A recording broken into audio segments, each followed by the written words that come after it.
a lot of people reach out to me asking me my thoughts on Dr. Disrespect and why I've remained silent on this situation for so long. And it's kind of the same reason a lot of people have.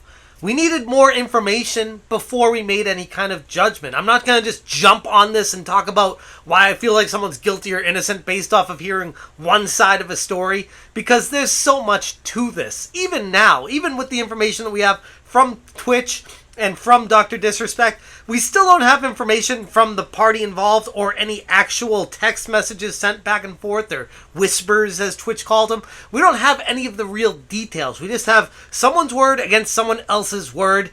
And right now, after Dr. Disrespect has come forward with a statement, it doesn't look good. What's going on, guys? Welcome to another episode of Smash JT. I got through reading through the entire Dr. Disrespect quick statement, as he put it on Twitter, that was a wall of text. And it's laced with profanity and aggression and admissions of fault and why it's not criminal and why he's not a bad guy or these awful things people are saying about him, but then also admitting to some of the awful things. It's just not as bad as what people are saying it is, as some sort of excuse for him. It gets kind of weird, but the one thing he said that completely changed my mind on this guy and why I can never look at him the same way was this one thing here. Were there Twitch whisper messages with an individual minor back in 2017?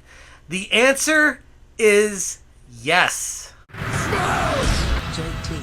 Hit that subscribe, give me a like, and check out smashjt.com for the full article breaking down this admission of fault and guilt, while also saying he's not admitting fault and guilt.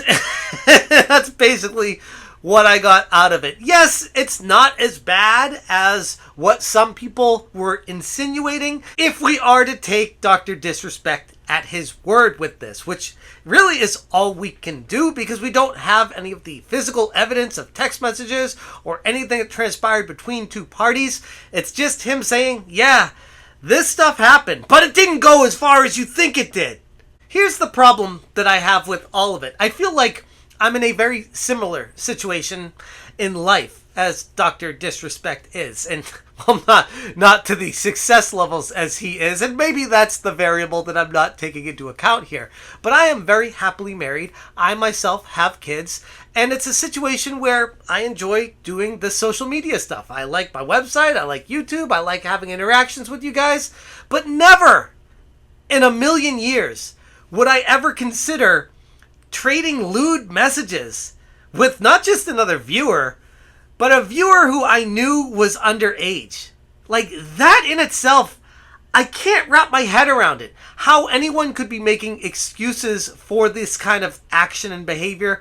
The only reason I could see why someone would do that is because they're such a fan of this guy that they just want him to keep streaming and want these things to go away. That's really the only thing that I can come to. Casual, mutual conversations that sometimes leaned too much into the direction of being inappropriate. He knowingly not only admits to messaging a minor on whispers via Twitch, but also that it would dive into inappropriate areas at times. Yikes, dude! Moist Critical on Twitter said, "Holy shit, that's actually shocking. Confirming messaging a minor inappropriately, but saying there wasn't any real intent is almost verbatim what people used to say to Chris Hansen. It's like when you get caught in the act and you literally are the P guy, you gotta say anything to excuse your actions. And it's not a good look. It's embarrassing. You're caught red-handed and you don't know what to do about it. So you just start making excuses to defend yourself. Oh, it's not as bad as you think it is. I'm not this terrible, horrible monster. Or as Dr. Disrespect put it himself, I'm no effing predator or P. Are you kidding me? Anyone that truly knows me effing knows where I stand on those things with those types of people. F that. Which is like tough guy talk, like, no, I'm not like those weirdos out there that do those Chris Hansen meetups. You're not going to catch me doing one of those things. You're just going to catch me sending some lewd messages to an underage person via a Twitch chat app, even though I'm married with kids. That's so weird. It's impossible for me to take this guy seriously. Like, he has to have zero logic and self-reflection, the ability to look inward and say, maybe I was kind of a creep here. Maybe what I was doing was really wrong. I should have never entertained those conversations to begin with. That's on me. That's on me as an adult, a husband and a father. It should have never happened. I get it. I'm not perfect. And I'll effing own my shit. This was stupid.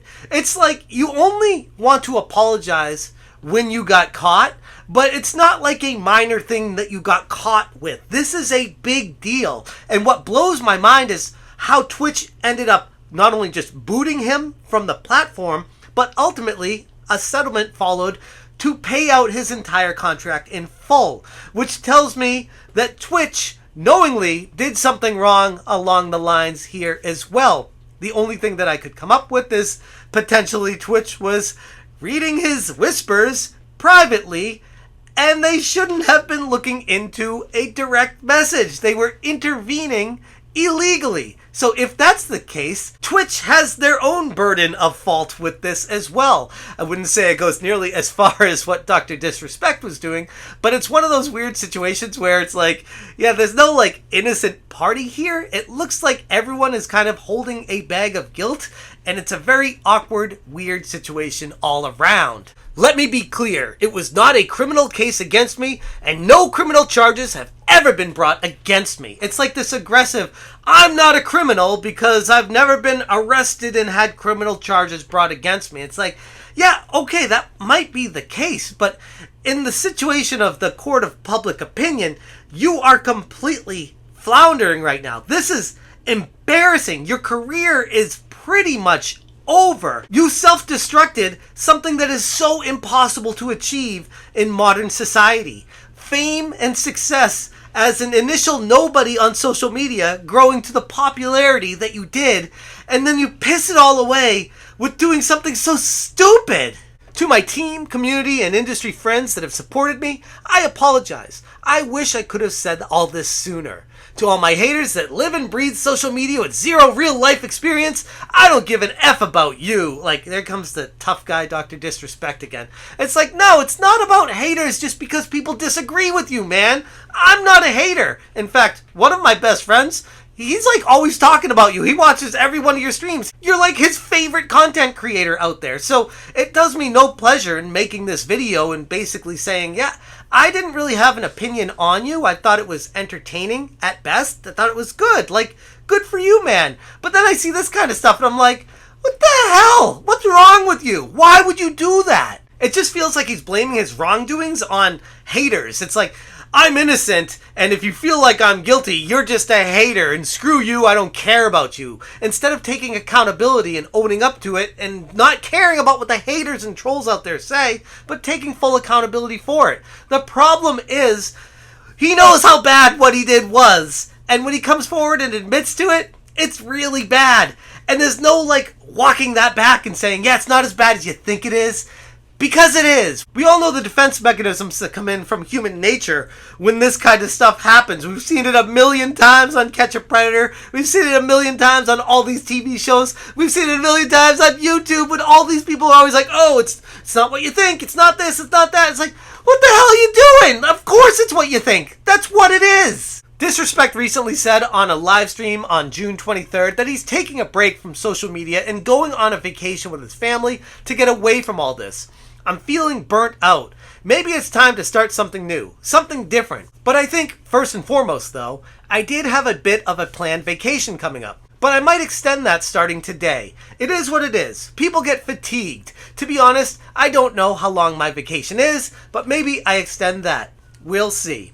One thing Dr. Disrespect is not lacking is money. This guy could go on an extended vacation for the rest of his life and still not feel any financial burden. So that's not the issue here. What's happening is he has fans that still want to stand by his side and watch his content. And it's obvious he still has that drive burning deep down inside that he wants to bring the content to people. But with this kind of situation that transpired, the best thing to do is take a gigantic step back from all of it. And maybe someday in the far, far future, he can return and slowly try to build his reputation back up. But that is not anytime soon. I'm thinking like at most 5 years from now, but probably a lot longer than that.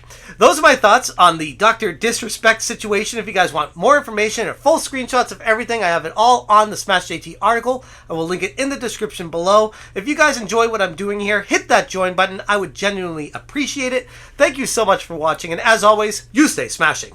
You know, you look like this. You know, why wouldn't you want to be in front of the camera all the time?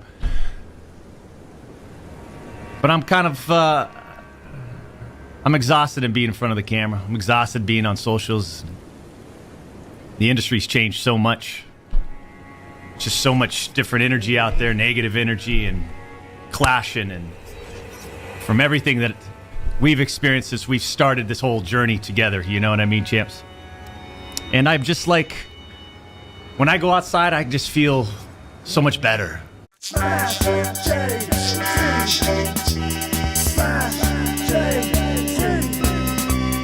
Smash